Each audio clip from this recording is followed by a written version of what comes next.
The question is that the House take note of the ePetition, and I call the member for Sydney. Thank you, Madam Deputy Speaker.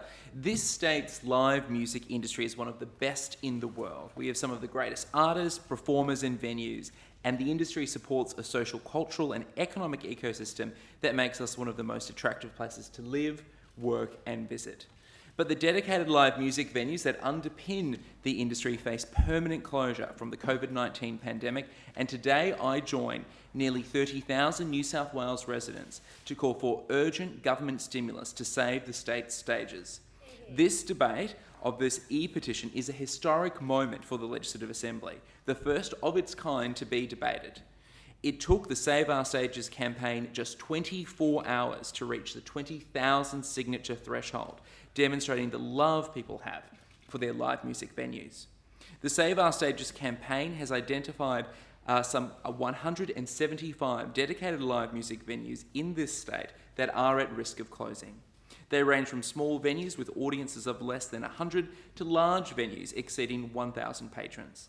They represent the state's geographic diversity and include venues like the Milton Theatre in Milton, Navigate Arts in Tanya, the Star Court Theatre in Lismore, the Studio in Armidale, the Enmore Theatre in Enmore, the Concourse in Chatswood, and the Oxford Art Factory in Darlinghurst and my electorate.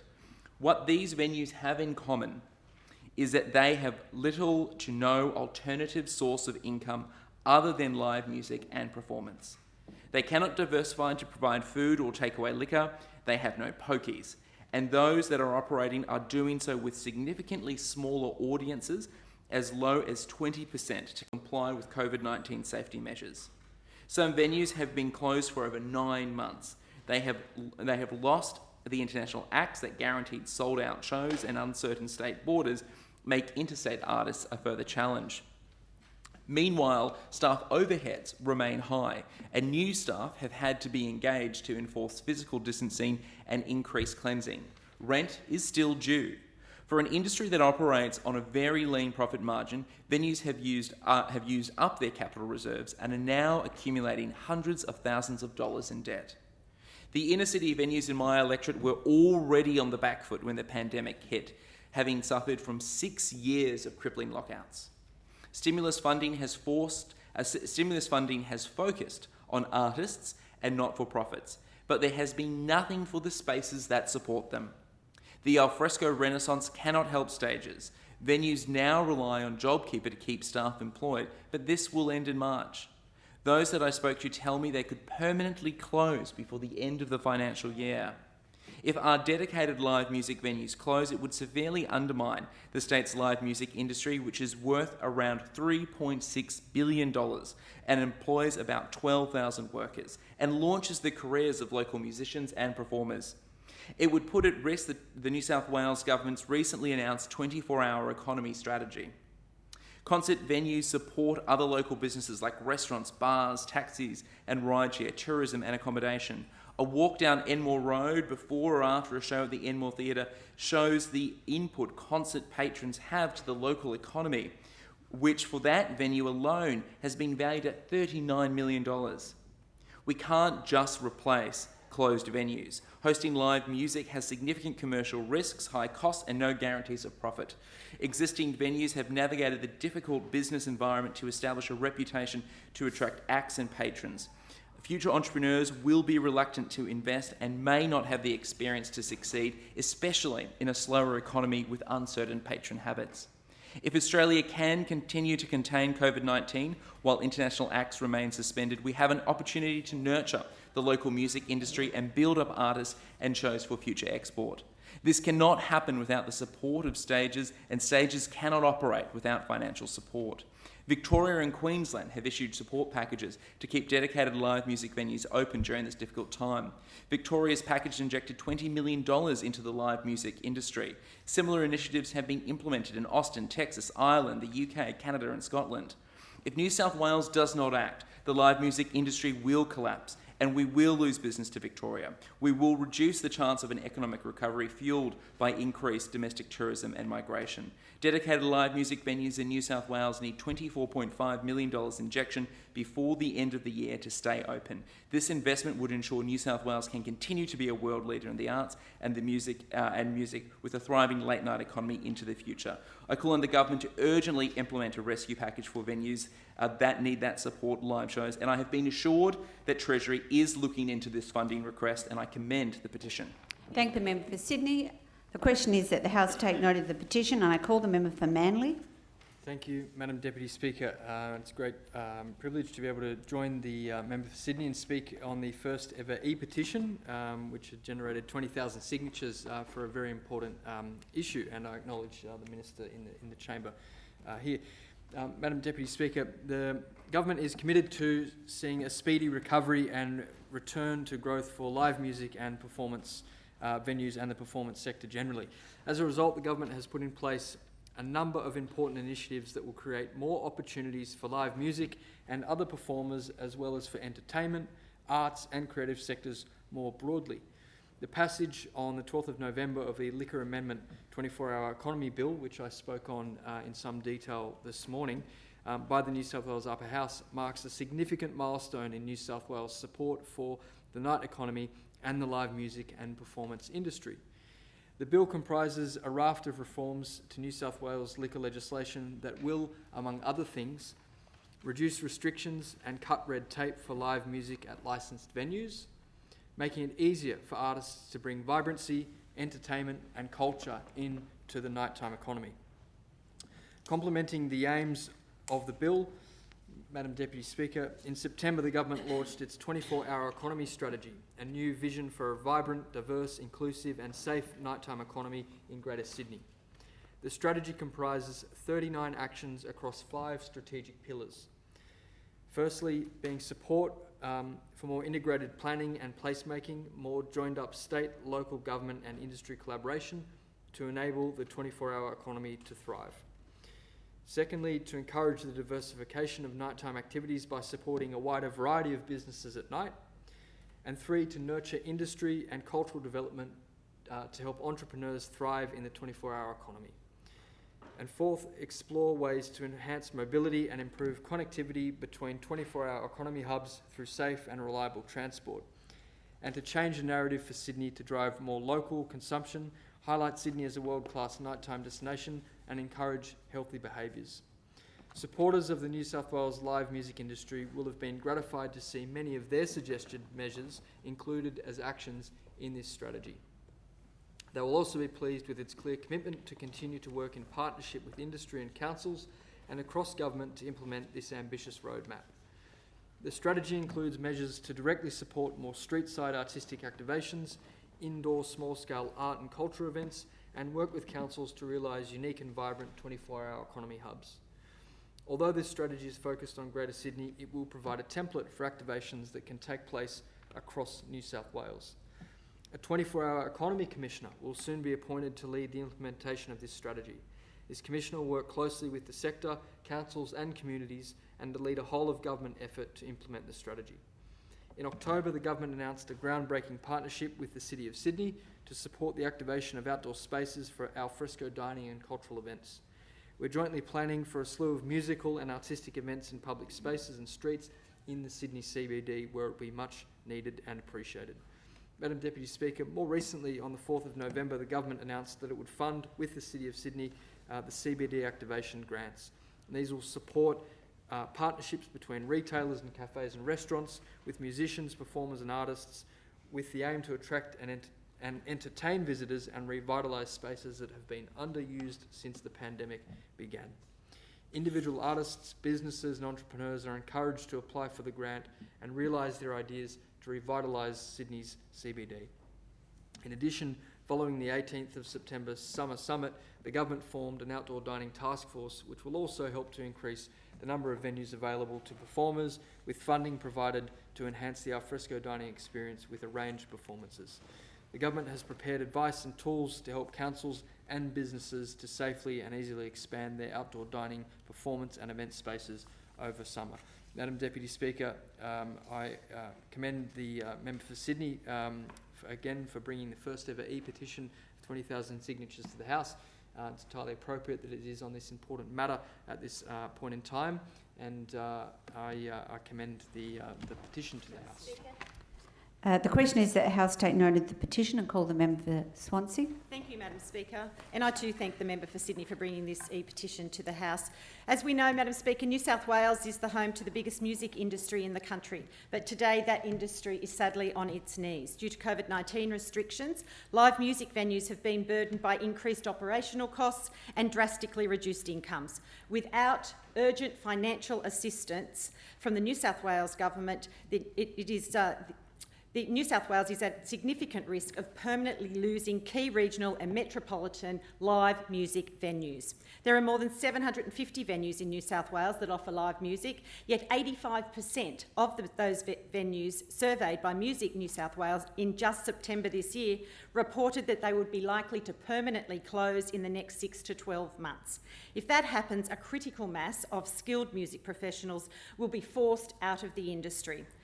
As we know, more than 23,000 people are directly employed in the music industry, with half of which are in regional and rural New South Wales. And of course, there are thousands more jobs created indirectly by this industry. All of these people stand to lose their livelihoods and their incomes in the midst of COVID-19 pandemic and an economic downturn, unless the government urgently provides a stimulus package that will ensure the survival of the music industry. Madam Speaker, since COVID-19, live music venues in New South Wales have amassed on average $133,000 in debt per business. As the member for Sydney has already said, in his own electorate, the Oxford Art Factory, for example, has a venue capacity of 500 in its main room, yet under COVID-19 restrictions is only allowed to seat 90 people. The maths are there in the raw, Madam Speaker, which explain why it is so tough for these businesses. In other words, it is forced to operate with less than 20% capacity.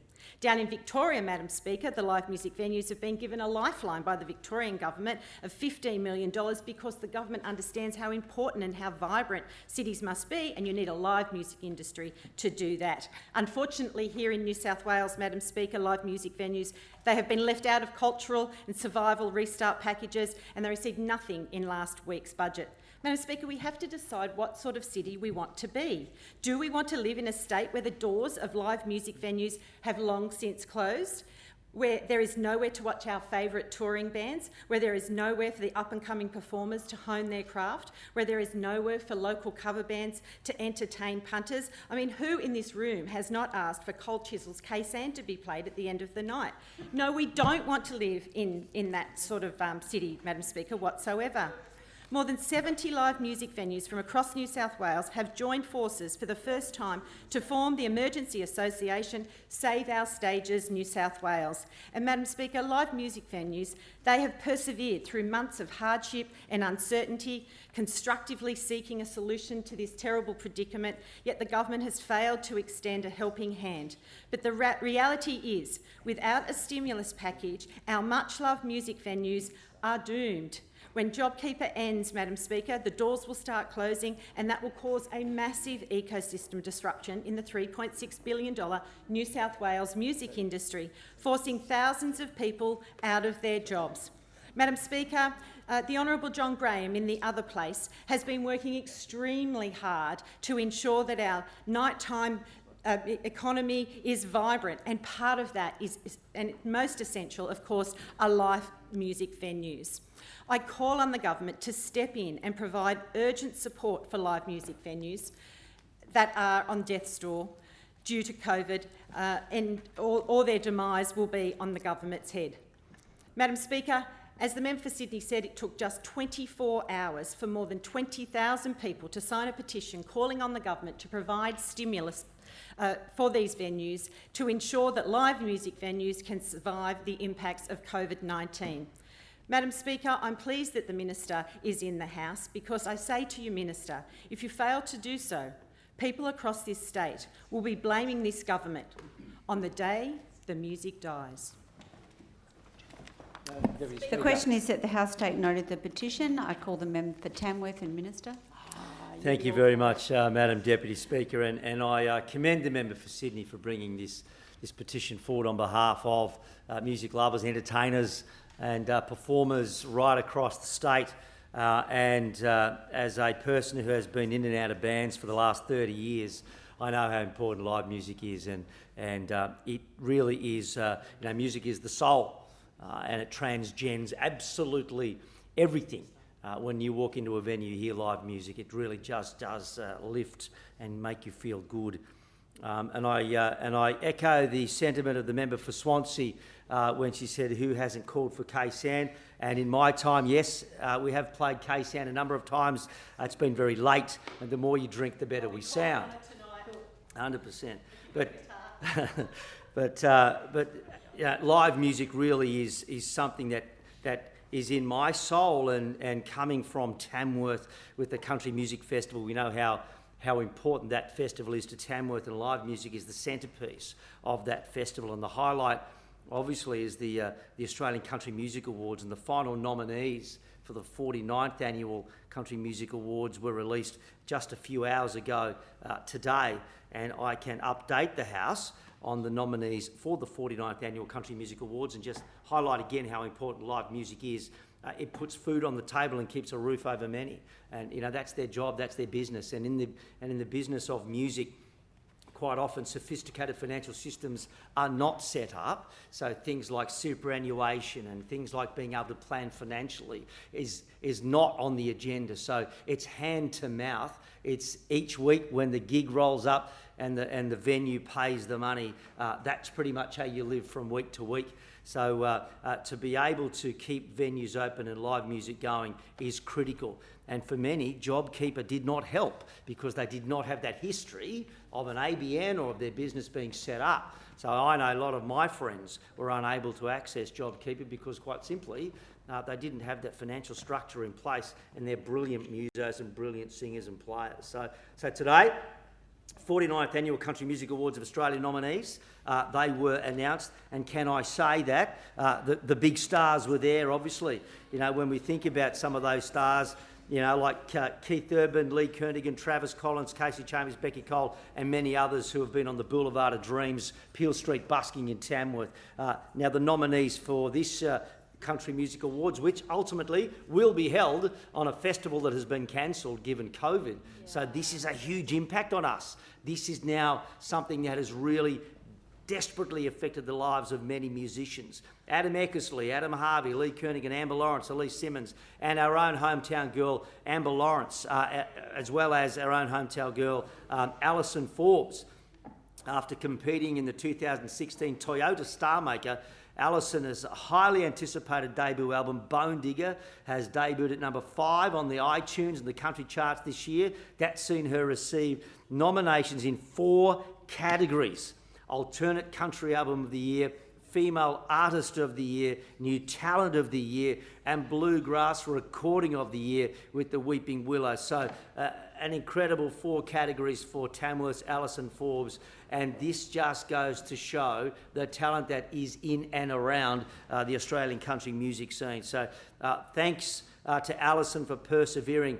And she has struggled. She has been in a lot of places where many musicians get to and they fight their way back. She went on the road during COVID to try to get her career back on track, and to see her nominated now with this Bone Digger album debuting at number 5 is just outstanding. So looking forward to seeing all of those nominees go forward to the Country Music Awards next January. And we invite all members of this House to please, you won't be able to come in person, but log on, enjoy the finest of Australian country music. So, and I want to thank the Minister who's in the House as well for Great Southern Nights. Great Southern Nights was an outstanding addition, and got people back on stage and doing what they do best. So the government has supported live music. The government has supported the industry. The government has supported musicians, and we're grateful for that, because a lot of my mates got back on stage, and I can tell you, at the back end of COVID, when musicians do come out of this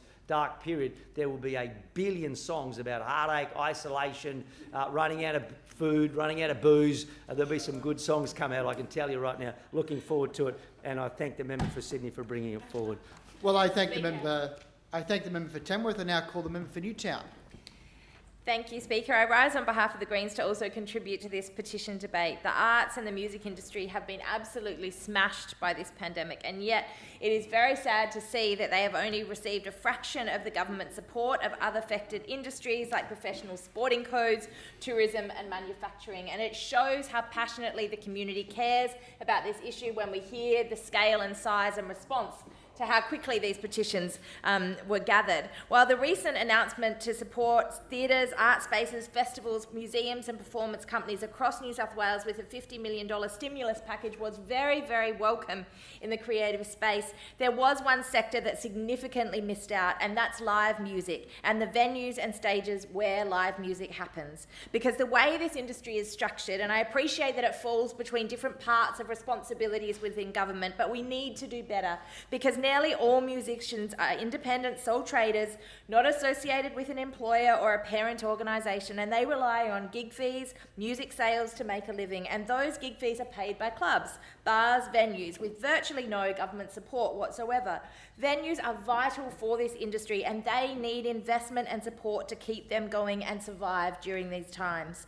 While the recent changes to the nighttime economy laws are very, very welcome and will help simplify for venues who can afford to pay musicians, times are tough. Because of the COVID restrictions, bars are not able to operate at full capacity, and neither are venues. And it's those nights when a venue is packed that turns a profit, pays the bills, and most importantly, pays the artists. If you just imagine crowding in to a live music venue and how everybody is usually pressed right up against each other and squashed into the venue while they are listening to live music, and instead needing to space people out at 4 square metre spaces and setting chairs down, even at a full capacity in that structure, you're operating at maybe 30%, 50% of what your capacity would be normally. Save Our Stages has been doing vital work to raise awareness of the looming disaster for the live music industry in our venues, and over 70 independent venues have gotten together to form an emergency association to save their industry. And yesterday it was wonderful to be able to sit down and chat with Emily Collins from Music New South Wales and Mark Gerber from the Oxford Art Factory and hear their concerns. And I want to give a shout out to two of our local venue legends, Kerry Glassock from Venue 505 and Sam Nardo from Century Venues, about the work that they are doing to push this on the agenda and have been doing for so many years. Alarmingly, 85% of the music venues they surveyed said they would be closed by mid-2021, and they won't come back. They will become ugly, overdeveloped apartments. They will become unnecessary and unneeded office blocks. They will become a whole lot of things that we do not need. And there is no register, there is no log of those venues, and if we lose them, they're gone and they don't return. So we need an investment, and I appreciate the Minister's passion who just spoke, and I acknowledge that there are great Southern Nights activities happening in the electorate of Newtown, but we need genuine commitment from these ministers to deliver for the live music industry and the venues. We need a stimulus package for the live music industry. We need a plan that will ensure those venues' ongoing survival, and we need to support the artists and musos and communities who depend on live music for their existence and safeguard the future of the live music industry. This petition has currently got 27,734 people. It took about 24 hours.